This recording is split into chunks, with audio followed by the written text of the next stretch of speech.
días dicen que por el momento se frenaría la reforma tributaria que tenía pensado el gobierno para este 2026. Y para conocer un poco más del tema estamos comunicados con César Litvin, que es tributarista. ¿Qué tal? Buenas tardes, César. Aquí Ariel Wellman y la mesa de Pan y Circo. Buenas tardes, Ariel. Un gusto saludar a todo el equipo. Igualmente, muchas gracias El rigor de verdad, hay que entender que una reforma tributaria en Argentina debe contemplar que existe un federalismo fiscal. El federalismo fiscal es que tienen potestades para cobrar impuestos tanto la nación, fundamentalmente provincias y municipios. Sí. Con lo cual, si se quiere hablar de reforma tributaria, hay que hablar de dos etapas inexorablemente. Una primera etapa, ¿sí?, que el gobierno nacional ha ido haciendo en estos 2 años de vigencia de su mandato, donde ha bajado o eliminado 12 tributos nacionales, ¿sí? Esto es importante porque, bueno, ha habido una baja de bienes personales, cambio en el monotributo, una derogación del impuesto a la transferencia de inmueble, impuesto país, impuestos internos. Ha bajado concretamente algunos impuestos, y en esta primera etapa que yo observo, hemos visto un comportamiento muy diferente de parte de provincias y municipios respecto de la baja que ha hecho la nación en estos tributos, que si bien es una leve baja, pero muestra un camino de ir priorizando la baja de impuestos en la medida que el equilibrio fiscal esté asegurado.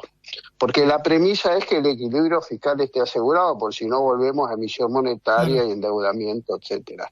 Entonces, esa es la primera etapa, y esa primera etapa se cerraría con el proyecto de reforma laboral que incluye algunas rebajas impositivas más de parte de la nación.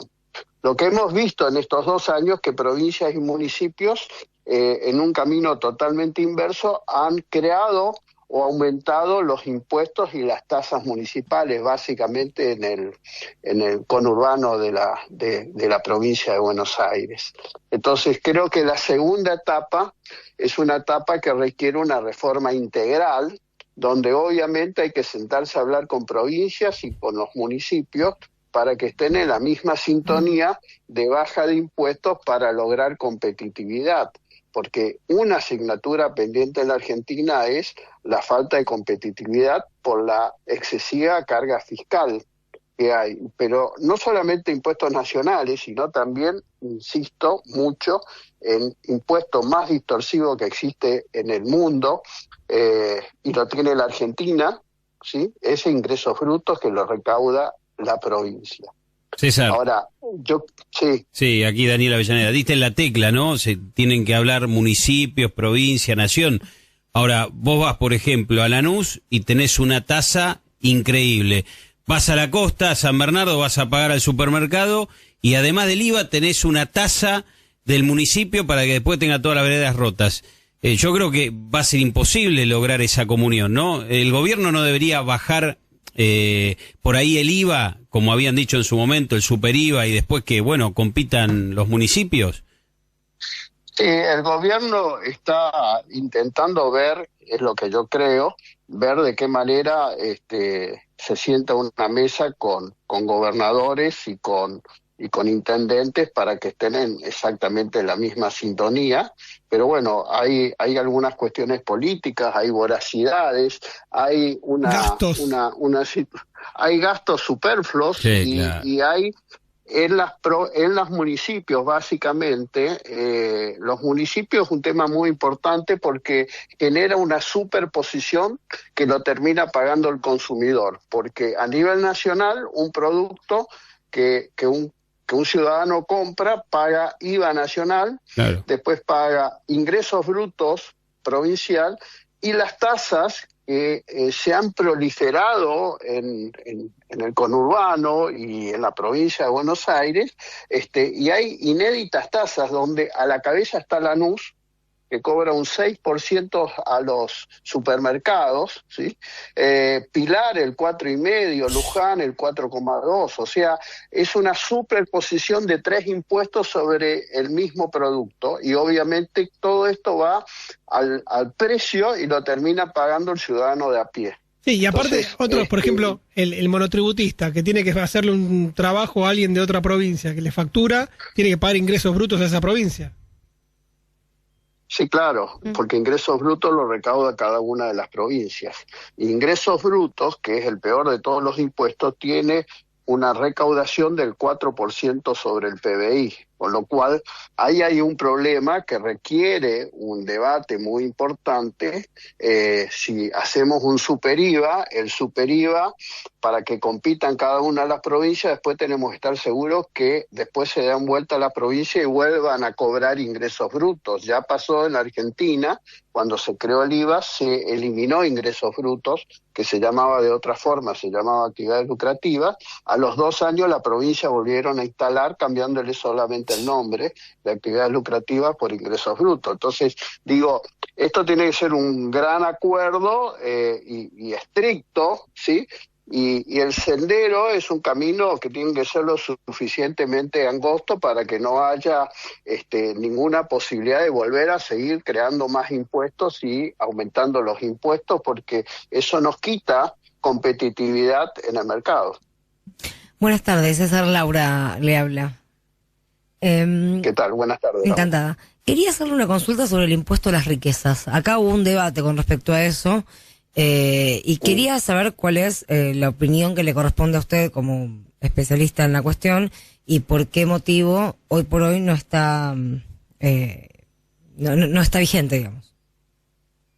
A ver, el impuesto a la riqueza es el impuesto a las ganancias, ¿sí? Que está vigente. Lo que pasa es que hay un impuesto que se le dice a la riqueza y que es sobre el patrimonio. Claro. Y en la Argentina está vigente, que se llama el impuesto a los bienes personales, ¿sí?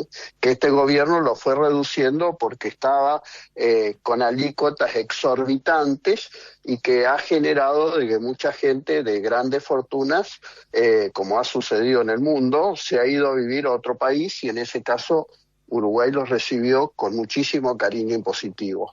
Ahora, el gobierno anterior ha creado el impuesto a la riqueza, duplicando el impuesto sobre los bienes personales y llegando ese año en su máxima expresión sobre un impuesto patrimonial al 7,5% sobre el valor del patrimonio, cosa que en impuestos patrimoniales es una obscenidad total. Este impuesto a la riqueza ha generado lo que dije junto con bienes personales, que mucha gente se fue de la Argentina. Y la gente que se fue de la Argentina es la que más capacidad de consumir tiene, y eso genera impuestos, y la mayor capacidad de inversión tiene, y eso genera empleo. Entonces, ahí me parece de que ese impuesto a la riqueza, lo he dicho en su momento, tal así cuando se incrementó excesivamente bienes personales, que lo que iba a pasar es que íbamos a perder recaudación por toda la gente de grandes patrimonios que se va a invertir y consumir fuera de la Argentina. Y es lo que sucedió. Sucedió en Francia cuando asumió un presidente llamado Hollande. Mucha gente de mucho patrimonio se fue de Francia a vivir a otros países, y en definitiva un cálculo de un economista que determinó con cálculos muy objetivos que el gobierno francés perdió recaudación con la gente que se fue a consumir e invertir en otros países. Entonces digo, lo que hay que tener en cuenta es la eficiencia de un sistema tributario, no solamente que paguen los que más tienen, y es para eso está el impuesto a las ganancias que existe en Argentina, y es progresivo, y mide bien la capacidad económica, porque a medida que aumenta el monto de la ganancia, aumenta el porcentaje de alícuota, pero en el mundo se trata de no imponer impuestos patrimoniales porque sería una duplicación. El que ganó dinero y lo ahorró, paga por ganar dinero y después paga por ahorrar ese dinero. Entonces hay una duplicación de impuestos. Entonces, me parece de que hoy en el mundo muy pocos países están usando impuestos patrimoniales. César Litvin, muchísimas gracias por esta comunicación con Pan y Circo. Adiós, un gusto, buena jornada. Igualmente, muchas gracias. Era, como lo decía recién, César Litvin, tributarista, para hablar un poco sobre las modificaciones que podrían haber o no durante este 2026.